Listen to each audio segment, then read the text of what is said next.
Who decides whether you shall be happy or unhappy? The answer, you do. A television celebrity had as a guest on his program an aged man, and he was a very rare old man indeed. His remarks were entirely unpremeditated and, of course, absolutely unrehearsed. They simply bubbled up out of a personality that was radiant and happy. And whenever he said anything, it was so naive, so apt, that the audience roared with laughter. They loved him. The celebrity was impressed and enjoyed it with the others. Finally, he asked the old man why he was so happy. "You must have a wonderful secret of happiness," he suggested. "No," replied the old man. "I haven't any great secret. It's just as plain as the nose on your face. When I get up in the morning," he explained, "I have two choices, either to be happy or unhappy, and what do you think I do? I just choose to be happy, and that's all there is to it." That may seem an oversimplification, and it may appear that the old man was superficial, but I recall that Abraham Lincoln, whom nobody could accuse of being superficial, said that people were just about as happy as they made up their minds to be.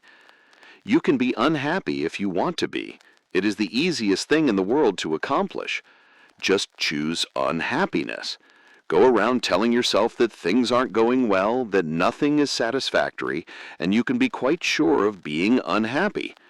But say to yourself, things are going nicely, life is good, I choose happiness, and you can be quite certain of having your choice. Children are more expert in happiness than adults. The adult who can carry the spirit of a child into middle and old age is a genius, for he will preserve the truly happy spirit with which God endowed the young. The subtlety of Jesus Christ is remarkable, for he tells us that the way to live in this world is to have the childlike heart and mind. In other words, never get old or dull or jaded in spirit. Don't become super sophisticated. My little daughter Elizabeth, aged 9, has the answer to happiness. One day I asked her, "Are you happy, honey?" "Sure, I'm happy," she replied. "Are you always happy?" I asked. "Sure, I'm always happy." "What makes you happy?" I asked her. "Why, I don't know," she said. "I'm just happy." "There must be something that makes you happy," I urged. "Well, I'll tell you what it is. My playmates, they make me happy. I like them. My school makes me happy. I like to go to school." I didn't say anything, but she never got that from me. "I like my teachers, and I like to go to church. I like Sunday school and my Sunday school teacher. I love my sister Margaret and my brother John. I love my mother and father. They take care of me when I'm sick, and they love me and are good to me." That is Elizabeth's formula for happiness, and it seems to me that it's all there. Her playmates, that's her associates, her school, the place where she works, her church and Sunday school, where she worships, her sister, brother, mother, and father, that means the home circle where love is found. There you have happiness in a nutshell, and the happiest time of your life is in relation to those factors. A group of boys and girls were asked to list the things that made them happiest. Their answers were rather touching. Here is the boys' list. A swallow flying, looking into deep, clear water, water being cut at the bow of a boat, a fast train rushing, a builder's crane lifting something heavy, my dog's eyes. And here is what the girls said made them happy. Street lights on the river, red roofs in the trees, smoke rising from a chimney, red velvet, the moon in the clouds. There is something in the beautiful essence of the universe that is expressed, though only half articulated, by these things. To become a happy person, have a clean soul, eyes that see romance in the commonplace, a child's heart, and spiritual simplicity. Many of us manufacture our own unhappiness. Of course, not all unhappiness is self-created, for social conditions are responsible for not a few of our woes. Yet, it is a fact that to a large extent, by our thoughts and attitudes, we distill out of the ingredients of life either happiness or unhappiness for ourselves. 4 out of 5 are not as happy as they can be, declares an eminent authority, and he adds that unhappiness is the most common state of mind. Whether human happiness strikes so low a level, I would hesitate to say, but I do find more people living unhappy lives than I would care to compute. Since a fundamental desire of every human being is for that state of existence called happiness, something should be done about it. Happiness is achievable, and the process for obtaining it is not complicated. Anyone who desires it, who wills it, and who learns and applies the right formula can become a happy person. In a railroad dining car, I sat across from a husband and wife, strangers to me. The lady was expensively dressed, as the furs, diamonds, and costumes she wore indicated, but she was having a most unpleasant time with herself. Rather loudly, she proclaimed that the car was dingy and drafty, the service abominable, and the food most unpalatable. She complained and fretted about everything. Her husband, on the contrary, was a genial, affable, easygoing man who obviously had the capacity to take things as they came. I thought he seemed a bit embarrassed by his wife's critical attitude, and somewhat disappointed, too, as he was taking her on this trip for pleasure. To change the conversation, he asked what business I was in, and then said that he was a lawyer. Then he made a big mistake, for with a grin he added, "My wife is in the manufacturing business." This was surprising, for she did not seem to be the industrial or executive type, so I asked, "What does she manufacture?" He replied, "Unhappiness. She manufactures her own unhappiness." Despite the icy coolness that settled upon the table following this ill-advised observation, I was grateful for his remark, for it describes exactly what so many people do. They manufacture their own unhappiness. It is a pity, too, for there are so many problems created by life itself that dilute our happiness, that it is indeed most foolish to distill further unhappiness within your own mind. How foolish to manufacture personal unhappiness to add to all the other difficulties over which you have little or no control. Rather than to emphasize the manner in which people manufacture their unhappiness, let us proceed to the formula for putting an end to this misery-producing process. Suffice it to say that we manufacture our unhappiness by thinking unhappy thoughts, by the attitudes which we habitually take, such as the negative feeling that everything is going to turn out badly, or that other people are getting what they don't deserve and we are failing to get what we do deserve. Our unhappiness is further distilled by saturating the consciousness with feelings of resentment, ill will, and hate. The unhappiness-producing process always makes important use of the ingredients of fear and worry. Each of these matters is dealt with elsewhere in this book. We merely want to make the point at the present time and stress it forcefully that a very large proportion of the unhappiness of the average individual is self-manufactured. How then may we proceed to produce not unhappiness, but happiness? An incident from one of my railroad journeys may suggest an answer. One morning, in an old-style Pullman car, approximately a half-dozen of us were shaving in the men's lounge. As always, in such close and crowded quarters after a night on the train, this group of strangers was not disposed to be gay, and there was little conversation, and that little was mostly mumbled.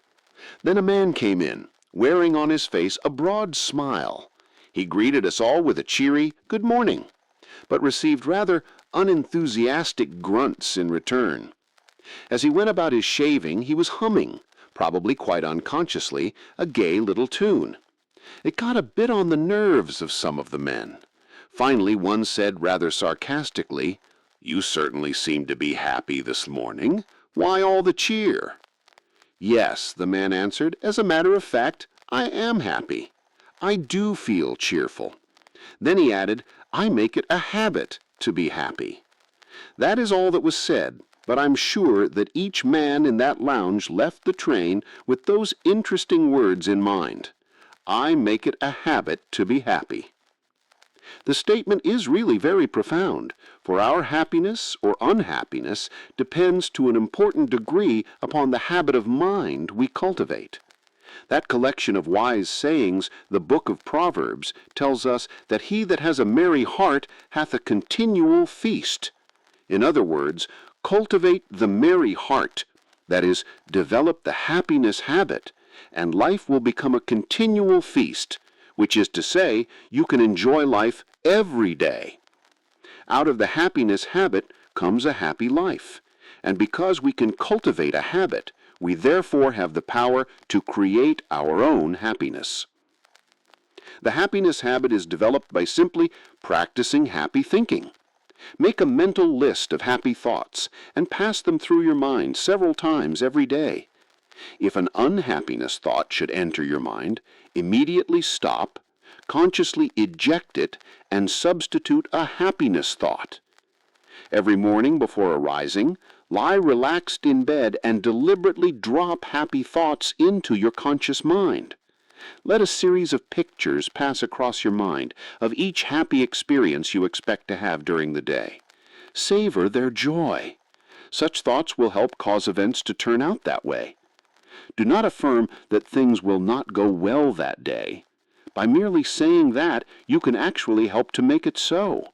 You will draw to yourself every factor, large and small, that will contribute to unhappy conditions.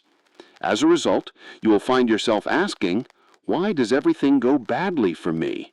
What is the matter with everything? The reason can be directly traced to the manner in which you begin the day in your thoughts. Tomorrow, try this plan instead. When you arise, say out loud 3 times this one sentence: "This is the day which the Lord hath made. We will rejoice and be glad in it." Only personalize it and say, "I will rejoice and be glad in it." Repeat it in a strong, clear voice and with positive tone and emphasis. The statement, of course, is from the Bible, and it is a good cure for unhappiness. If you repeat that one sentence 3 times before breakfast and meditate on the meaning of the words, you will change the character of the day by starting off with a happiness psychology. While dressing or shaving or getting breakfast, say aloud a few such remarks as the following: I believe this is going to be a wonderful day. I believe I can successfully handle all problems that will arise today. I feel good physically, mentally, emotionally. It is wonderful to be alive. I am grateful for all that I have had, for all that I now have, and for all that I shall have. Things aren't going to fall apart. God is here, and He is with me, and He will see me through. I thank God for every good thing. I once knew an unhappy sort of fella who always said to his wife at breakfast, "This is going to be another tough day." He didn't really think so, but he had a mental quirk whereby if he said it was going to be a tough day, it might turn out pretty well. But things really started going badly with him, which was not surprising, for if you visualize and affirm an unhappy outcome, you tend thereby to create just that type of condition. So affirm happy outcomes at the start of every day, and you will be surprised at how often things will turn out so. But it is not sufficient to apply to the mind even such an important affirmation therapy as I have just suggested, unless throughout the day you also base your actions and attitudes upon fundamental principles of happy living. One of the most simple and basic of such principles is that of human love and goodwill. It is amazing what happiness a sincere expression of compassion and tenderness will induce. My friend Dr. Samuel Showmaker once wrote a moving story about a mutual friend, Ralston Young, famous as Redcap No. 42 in the Grand Central Station in New York City. He carries bags for a living, but his real job is living the spirit of Christ as a redcap in one of the world's greatest railway stations. As he carries a man's suitcase, he tries to share a little Christian fellowship with him. He carefully watches a customer to see if there is any way in which he can give him more courage and hope. He's very skillful in the way he goes about it, too. One day, he was asked to take a little old lady to her train. She was in a wheelchair, so he took her down on the elevator. As he wheeled her into the elevator, he noticed that there were tears in her eyes.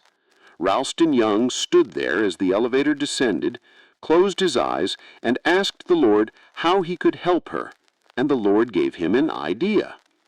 As he wheeled her off the elevator, he said with a smile, "Ma'am, if I don't mind me saying so, that is a mighty pretty hat you're wearing." She looked up at him and said, "Thank you." "And I might add, that sure is a pretty dress you have on. I like it so much." Being a woman, this appealed to her, and despite the fact that she was not feeling well, she brightened up and asked, "Why in the world did you say those nice things to me? It is very thoughtful of you." "Well," he said, "I saw how unhappy you were. I saw that you were crying, and I just asked the Lord how I could help you. The Lord said, 'Speak to her about her hat.' The mention of the dress," he added, "was my own idea." Ralston Young and the Lord together knew how to get a woman's mind off her troubles. "Don't you feel well?" he then asked. "No," she replied. "I am constantly in pain. I am never free from it. Sometimes I think I can't stand it. Do you by any chance know what it means to be in pain all the time?" Ralston had an answer. "Yes, ma'am, I do. For I lost an eye, and it hurt like a hot iron day and night." "But you seem to be happy now," she said. "How did you accomplish it?" By this time he had her in her seat in the train, and he said, "Just by prayer, ma'am, just by prayer." Softly she asked, "Does prayer, just prayer, take your pain away?" "Well," answered Ralston, "perhaps it doesn't always take it away. I can't say that it does, but it always helps to overcome it so it doesn't seem like it hurts so much. Just keep on praying, ma'am, and I'll pray for you, too." Her tears were dried now, and she looked up at him with a lovely smile, took him by the hand, and said, "You've done me so much good." A year passed, and one night in Grand Central Station, Ralston Young was paged to come to the information booth. A young woman was there who said, "I bring you a message from the dead. Before she died, my mother told me to find you and to tell you how much you helped her last year when you took her to the train in her wheelchair. She will always remember you, even in eternity. She will remember you, for you were so kind and loving and understanding." Then the young woman burst into tears and sobbed in her grief. Ralston stood quietly watching her. Then he said, "Don't cry, missy, don't cry. You shouldn't cry. Give a prayer of thanksgiving." Surprised, the girl said, "Why should I give a prayer of thanksgiving?" "Because," Ralston said, "many people have become orphans much younger than you. You had your mother for a long, long time, and besides, you still have her. You will see her again. She is near to you now, and always will be near to you. Maybe she is right here with us, the two of us, as we talk." The sobs ended, and the tears dried.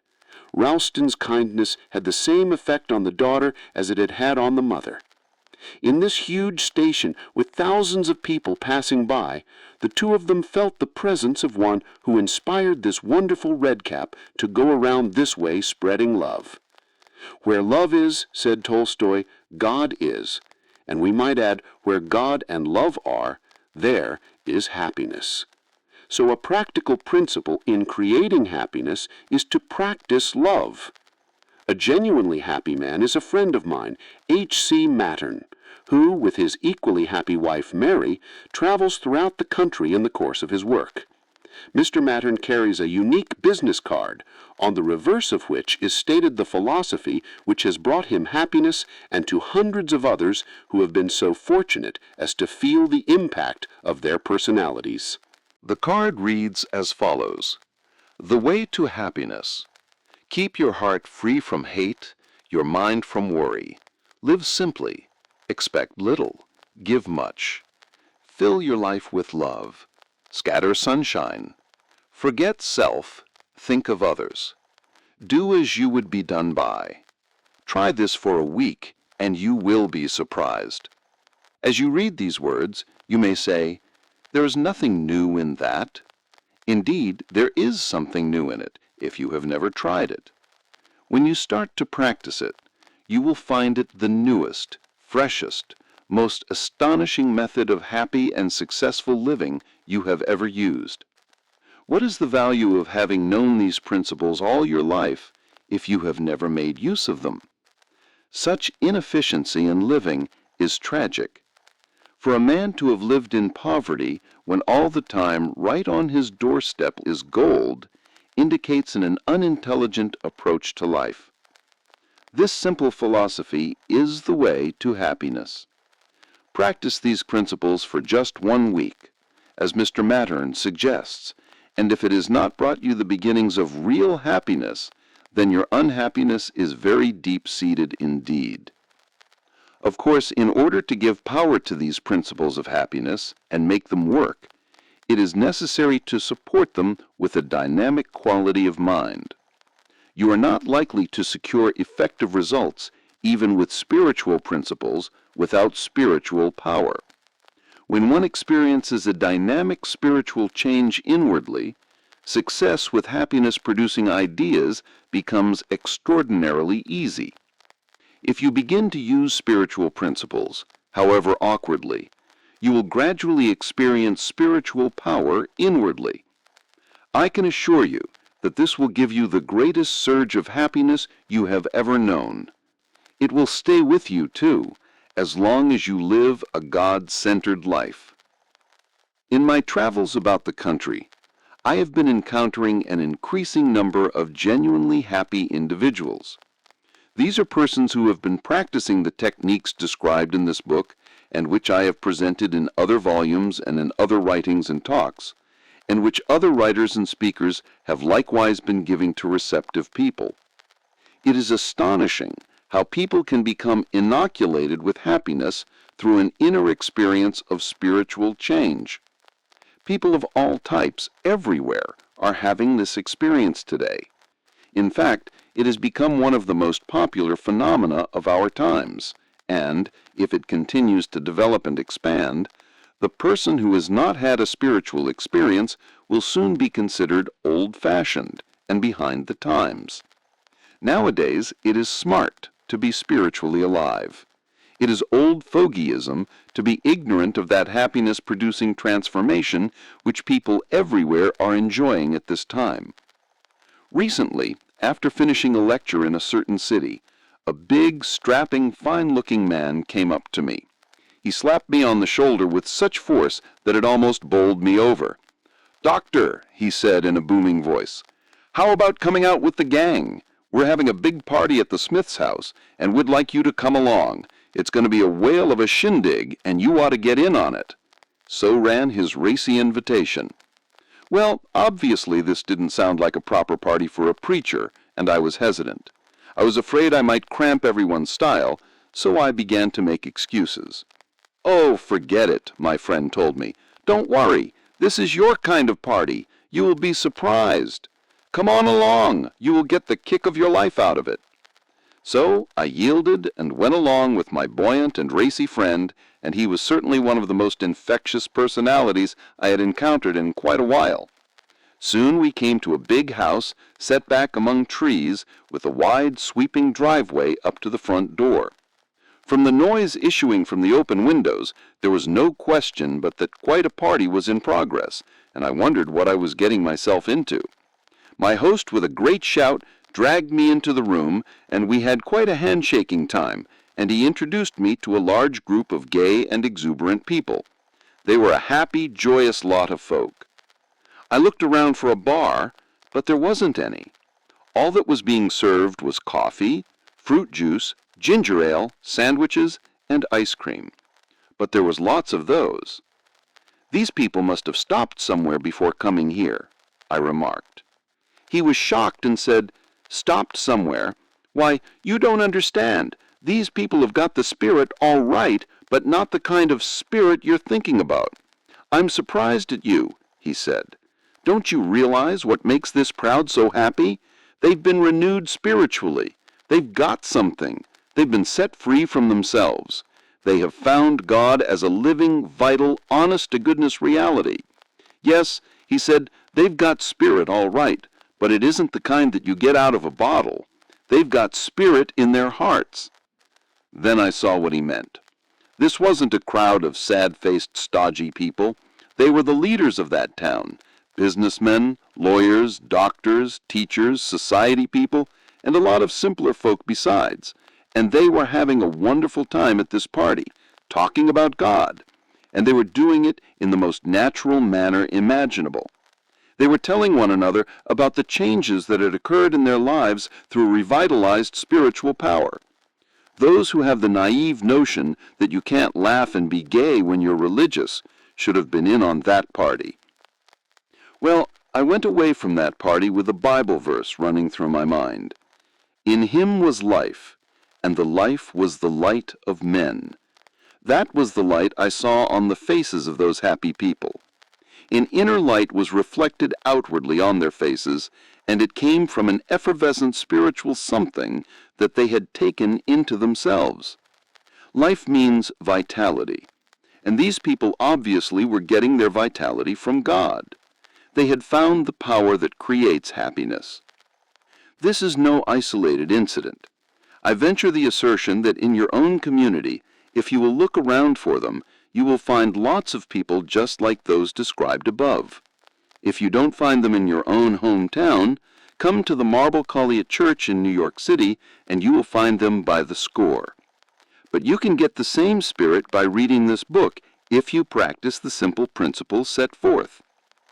As you read this book, believe what you read because it is true.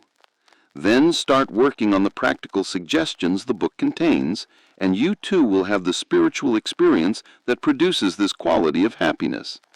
I know this is so because many of those to whom I have referred and shall refer in later chapters got their vital new life in the same way. Then, having been changed inwardly, you will begin to create out of yourself not unhappiness, but a happiness of such quality and character that you will wonder if you are living in the same world. As a matter of fact, it won't be the same world because you are not the same, and what you are determines the world in which you live, so as you change, your world changes also. If happiness is determined by our thoughts, it is necessary to drive off the thoughts that make for depression and discouragement.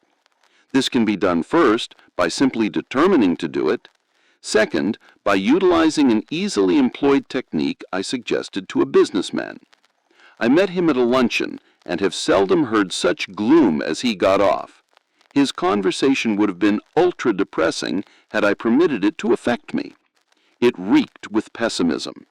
To hear him talk, you'd think everything was headed for ruin. Of course, the man was tired. Accumulated problems had swamped his mind, which was seeking release from a world which was too much for his depleted energy. His principal trouble was in his depressed thought pattern. He needed an infusion of light and faith. So, rather boldly, I said, "If you want to feel better and stop being miserable, I can give you something that will fix you up." "What can you do?" he snorted. "Are you a miracle worker?" "No," I replied, "but I can put you in touch with a miracle worker who will drain off that unhappiness of yours and give you a new slant on life. I mean that," I concluded as we separated. Apparently, he became curious, for he got in touch with me later, and I gave him a little book of mine called Thought Conditioner. It contains 40 health and happiness-producing thoughts. Inasmuch as it is a pocket-sized booklet, I suggested that he carry it for easy consultation and that he drop one of the suggested thoughts in his mind every day for 40 days. I further suggested that he commit each thought to memory, thus allowing it to dissolve in consciousness, and that he visualize this healthy thought sending a quieting and healing influence through his mind. I assured him that if he would follow this plan, these healthy thoughts would drive off the diseased thoughts that were sapping his joy, energy, and creative ability. The idea at first impressed him as being a bit queer, and he had his doubts, but he followed the directions, and after about 3 weeks, he called me on the telephone and shouted, "Boy, this sure works! It's wonderful! I've snapped out of it, and I wouldn't have believed it possible." He remains snapped out of it and is a genuinely happy person. This pleasant condition resulted because he became skilled in the power to create his own happiness. He later commented that his first mental hurdle was honestly to face the fact that while his unhappiness made him miserable, yet he was at home in self-pity and self-punishment thoughts. He knew that these sick thoughts were the cause of his trouble, but he shrank from the effort required to desire change sufficiently to actually go about changing. But when he began systematically to insert healthy spiritual thoughts into his mind, as directed, he began first to want new life, then to realize the thrilling fact that he could have it, then the even more amazing fact that he was getting it. The result was that after some 3 weeks of a self-improvement process, new happiness burst upon him. Everywhere in this country today are groups of people who have found the happy way. If we can have even one such group in every city, town, and hamlet in America, we can change the life of this country within a very short time. And what kind of group do we mean? Let me explain. I was speaking in a western city and returned to my hotel room rather late. I wanted to get a little sleep, for I was to be up at 5:30 next morning to catch a plane. As I was preparing for bed, the telephone rang, and a lady said, "There are about 50 of us at my house waiting for you." I explained that I could not come due to the early hour of my departure in the morning. "Oh," she said, "2 men are on their way to get you. We have been praying for you, and we want you to come and pray with us before you leave the city." I'm glad I went, though I had very little sleep that night. The men who came for me were a couple of alcoholics who had been healed by the power of faith. They were 2 of the happiest, most lovable fellows you can imagine. The home to which they took me was packed. People were sitting on the stairways, on the tables, on the floor. One man was even perched on the grand piano. And what were they doing? They were having a prayer meeting. They told me that 60 such prayer groups were going on in that city all the time. I was never in such a meeting. They were anything but a stuffy group. They were a released, happy crowd of real people. I found myself strangely moved. The spirit in that room was tremendous in its lifting force. The group would burst into song, and I never heard such singing. The room was filled with a wonderful spirit of laughter. Then a woman stood up. I saw that she had braces on her legs, and she said, "They told me I would never walk again. Do you want to see me walk?" And she walked up and down the room. "What did it?" I asked. She replied simply, "Jesus." Then another fine-looking girl said, "Did you ever see a victim of the narcotics habit? Well, I was one, and I was healed." There she sat, a beautiful, modest, charming young woman, and she too said, "Jesus did it." Then a couple who had drifted apart told me that they had been brought together and they were happier than ever before. "How did it come about?" I asked, and their reply was, "Jesus did it." Then a man said he had been a victim of alcohol, that he had dragged his family down until they were living in abject poverty, and he was a complete failure. And now as he stood before me, he was a strong, healthy personality. I started to ask how, but he nodded and said, "Jesus did it." Then they burst into another song, and then someone dimmed the lights, and we all held hands around in a great circle. I had a feeling as though I had hold of an electric wire. Power was flowing around that room. Without any question, I was the least spiritually developed person in that group. I knew in that moment that Jesus Christ was right there in that house, and those people had found him. They had been touched by his power. He had given them new life. This life bubbled up in an irrepressible effervescence. This is the secret of happiness. All else is secondary. Get this experience and you've got real, unalloyed happiness, the best the world offers. Don't miss it, whatever you do in this life, for this is it.